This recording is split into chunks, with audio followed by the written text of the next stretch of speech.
You're watching ABC4 Utah. Good morning, Utah. Well, this year's flu season is hitting pretty hard nationwide, but what's the situation like here in Utah? Dr. Dave Barnes is from Intermountain Medical Center's emergency department, here to answer the questions for us. First of all, thanks for coming in this morning. Thank you. We Good to be appreciate here. the house call. Absolutely. Happy to come out. Quite a flu season, you know, because as it got started, we've seen now a new strain of flu that's developed that's really causing some problems. Well, each year the flu virus changes, and this year it's been particularly a tough one. Some years aren't too bad. Last year was actually quite mild, which was nice for us, but this year has been very tough. What should parents do? You know, my wife saw this story in the news the other day, and she I don't want to say panicked, but really concerned because you're hearing about people, especially young children and elderly folks, dying from the flu. Well, we recommend that everyone gets the flu shot. Even this time of year when the flu's already started, it's still probably a good idea, especially the elderly population or young children.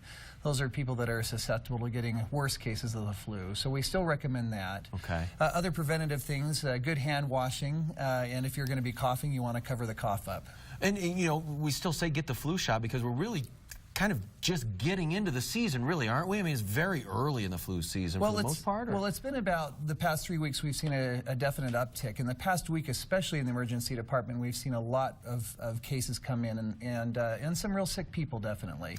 So we just don't know how long the season's going to last, so it's still a good idea to get the shot. If you're at home and you have a child or yourself and you start seeing maybe some flu-like symptoms, at what point do you become concerned and maybe want to bring them in to see the doctor, bring them into the hospital? Right, that's a great question. Most people can treat the flu symptoms at home.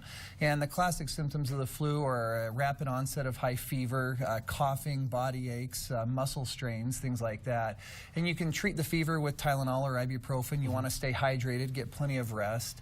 If anyone has symptoms that last longer than maybe 3 or 4 days, or if they're showing signs of trouble breathing, obviously you want to bring them into either the emergency department or go see your doctor or to the Instacare, at least see a healthcare provider at that point. Okay, but at the end of the day, you know, simple things like washing your hands, Covering your cough. And when you're sick, stay at home. That's right. That's right. A lot of people think they have to be tough and go into work when they're feeling sick, but that's not a great idea. You don't want to spread illness to other people. So stay at home, try and get yourself better.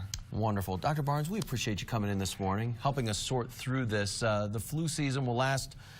When do we see it wrapping up usually? Well, it'll probably be a few more weeks.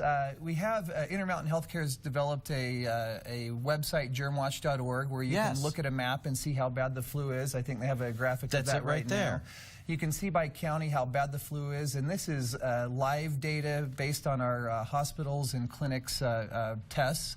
And it's a good way to follow and track and see how bad the season is and when it's getting better. That is great information. Germwatch.org. Germwatch.org. Or there's an app, the Intermountain Healthcare or Intermountain Health Hub.